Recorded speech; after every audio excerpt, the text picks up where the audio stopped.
Welcome students. हम एक practical करेंगे जिसके अंदर हम देखेंगे कि एक स्ट्रेस स्ट्रिंग यानी कि एक स्ट्रिंग जो कि खिंचा हुआ हो उसके अंदर जब वाइब्रेशंस प्रोड्यूस होती हैं तो क्या वो एक ख़ास लॉ ऑफ टेंशन को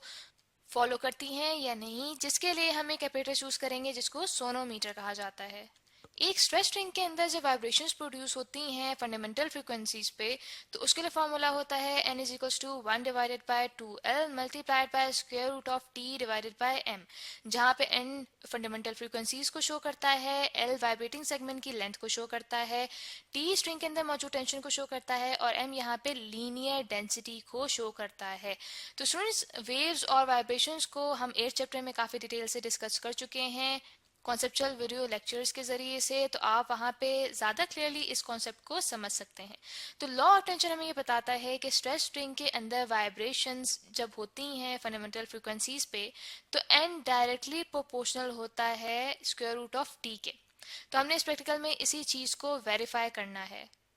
जिसके लिए हम इस फॉर्मूले को यूज़ करते हुए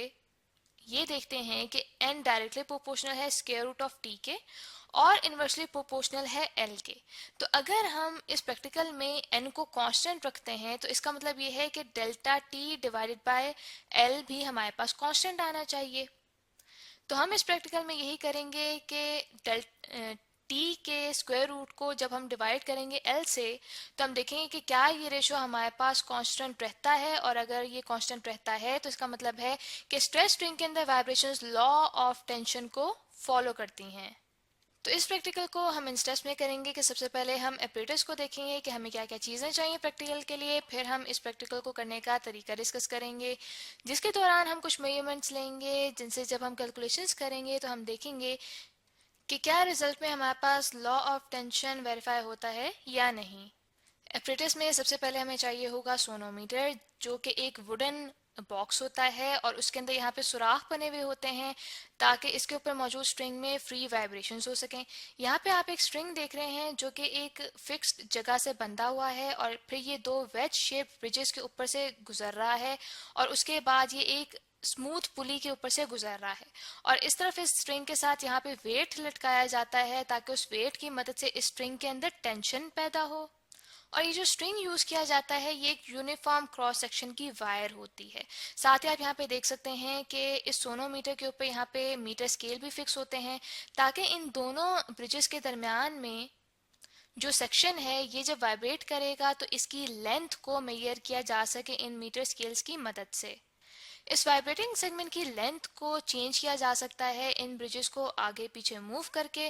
और जब हम इन ब्रिजेस को एक ही जगह पे फिक्स कर देते हैं तो इनके दरमियान वाली जगह पे, फॉर एग्जांपल यहाँ पे मैं निशान लगा रही हूँ कि यहाँ पे एक पेपर का बना हुआ एक राइडर रखा जाता है कि जब यहाँ पे ये सेगमेंट वाइब्रेट करेगा और यहाँ पे एक एंटी नोड बनेगा तो ये पेपर राइडर अपनी जगह से गिरेगा, जिसकी मदद से हमें पता चल जाएगा कि यहाँ पे इस वायर के सेगमेंट के अंदर फंडामेंटल फ्रीक्वेंसी पे एक वाइब्रेशन पैदा हुई है। तो इसके बाद सोनोमीटर के अलावा हमें चाहिए होगा हैंगर और स्लॉटेड वेट्स, और इसके अलावा हमें चाहिए होंगे मुख्तलिफ ट्यूनिंग फोर्क्स जो कि मुख्तलिफ फ्रीक्वेंसीज के हों। साथ ही साथ हमें एक हैमर भी चाहिए होगा जिनकी मदद से हम इन ट्यूनिंग फोर्क्स को हिट करें तो वाइब्रेशंस प्रोड्यूस हों। तो इसके बाद अब हम प्रोसीजर को स्टार्ट करते हैं, जिसके लिए मैंने एक ट्यूनिंग फोक को चूज़ कर लिया है जो कि 384 हर्ट्ज की फ्रीक्वेंसी का है। अब इसके बाद सबसे पहले मैंने इस वायर के साथ मैस लटका दिया है जो कि मैंने स्टार्ट में लिया है 20 ग्राम, और यहाँ पे आप देख सकते हैं कि वायर के यहाँ पे मैंने इस सेगमेंट के मिड में पेपर राइडर को भी रख दिया है स्ट्रिंग के ऊपर। अब इसके बाद हम इस ट्यूनिंग फोक को हिट करेंगे हैमर की मदद से, जैसे कि आप यहाँ पे देख रहे हैं कि हमने जब उसको हिट किया है और इसके बाद हमने सोनोमीटर पे रखा है तो ये पेपर राइडर अपनी जगह से नहीं गिरा। इसका मतलब ये है कि अब हम इस सेगमेंट की लेंथ को चेंज करेंगे, यानी कि ब्रिजेस को आगे पीछे मूव करेंगे और हमने दोबारा से इस पेपर राइडर को इस सेगमेंट यानी कि इन दोनों ब्रिजेस के दरमियान में मौजूद जो सेगमेंट की लेंथ है उसके दरमियान में रख देना है। अब हमने देखा कि हमने दोबारा से इस ट्यूनिंग फोक को हिट करके रखा है लेकिन अब भी ये पेपर राइडर अपनी जगह से नहीं गिरा है। इसका मतलब ये है कि अभी भी हमें इस सेगमेंट की लेंथ को चेंज करने की ज़रूरत है। तो हमने दोबारा इस लेंथ को चेंज किया है, यानी कि ब्रिजेस को थोड़ा सा दूर दूर किया है और दोबारा से इन दोनों ब्रिजेस के दरमियान में मौजूद सेगमेंट के मिड पॉइंट पे स्लाइडर को रखा। और अब दोबारा हमने इस ट्यूनिंग फोर्क को हिट करके यहाँ पे रखना है। तो अब हम देखते हैं कि अब हमारे पास ये पेपर राइडर अपनी जगह से नीचे गिर गया है, जिसका मतलब ये है कि यहाँ पे इस पोजीशन पे एक एंटी नोड प्रोड्यूस हुआ, जिसकी वजह से ये पेपर राइडर अपनी जगह से गिर गया और इस सेगमेंट के अंदर यहाँ पे फंडामेंटल फ्रीक्वेंसी पे एक वाइब्रेशन प्रोड्यूस हुई है। तो इसके बाद हम इस सेगमेंट की लेंथ को मेजर कर लेंगे। इसके बाद मैंने वैल्यूज़ को यहाँ टेबल में नोट कर लिया है, जिसमें सबसे पहले मैंने यहाँ पे लिखा है कि हमने 382 हर्ट्ज की फ्रीक्वेंसी का ट्यूनिंग फोर्क चूज़ किया था, जिसको मैंने एन से डिनोट किया है। अब यहाँ पे टेबल में आप देख सकते हैं कि सबसे पहले मैंने लिखा है कि कितना लोड यानी कि कितना मैस मैंने स्ट्रिंग के साथ लटकाया था। तो मैंने 20 ग्राम का मैस लटकाया था, जिसको मैंने एम से डिनोट किया है। इसके बाद हम वो टेंशन कैलकुलेट करेंगे जो कि स्ट्रिंग में इस मैस की वजह से पैदा हो रही है। उसको कैलकुलेट करने के लिए फॉर्मूला होता है tension T is equals to M multiply by G, जहाँ पे M मैस को शो कर रहा है यानी कि लोड को, और G ग्रेविटेशनल एक्सेलरेशन को, जिसकी वैल्यू होती है 9.8 मीटर पर सेकेंड स्क्वायर। अब यहाँ पे सबसे पहले मैस को हम ग्राम से किलोग्राम में कन्वर्ट करेंगे, जिसको कन्वर्ट करने के लिए हम 20 को डिवाइड करेंगे 1000 से, फिर उसे मल्टीप्लाई करेंगे जी यानी कि 9.8 से, तो हमारे पास टेंशन T की वैल्यू आ जाती है 0.196 न्यूटन। इसके बाद स्ट्रिंग का सेगमेंट फंडामेंटल फ्रीक्वेंसी पर वाइब्रेट किया, तो हमने उस वायर के सेगमेंट की लेंथ को मेजर किया था, जो कि हमारे पास आई 12.3 सेंटीमीटर। उसको मीटर में कन्वर्ट करने के लिए मैंने 100 से डिवाइड किया, तो मेरे पास उसकी वैल्यू बन जाती है 0.123 मीटर। इसको मैंने ट्रायल 1 का नाम दिया और साथ ही L1 से डिनोट किया।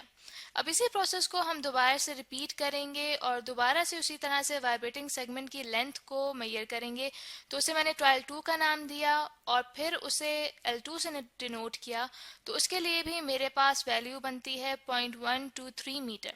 अब हम इन दोनों लेंथ्स का मीन लेंगे, यानी कि L1 प्लस L2 करेंगे और फिर 2 से डिवाइड करेंगे, तो हमारे पास मीन लेंथ यानी कि L आ जाएगी 0.123 मीटर। ये हमने इसलिए किया है कि ताकि अगर मेजरमेंट लेते हुए कोई एरर आ गया हो तो वो एरर एलिमिनेट हो जाए मीन लेने की वजह से। इसके बाद हमने टेंशन T का स्क्वायर रूट लेना है, जिसके लिए स्क्वायर रूट 0.196 हमारे पास बन जाता है 0.443,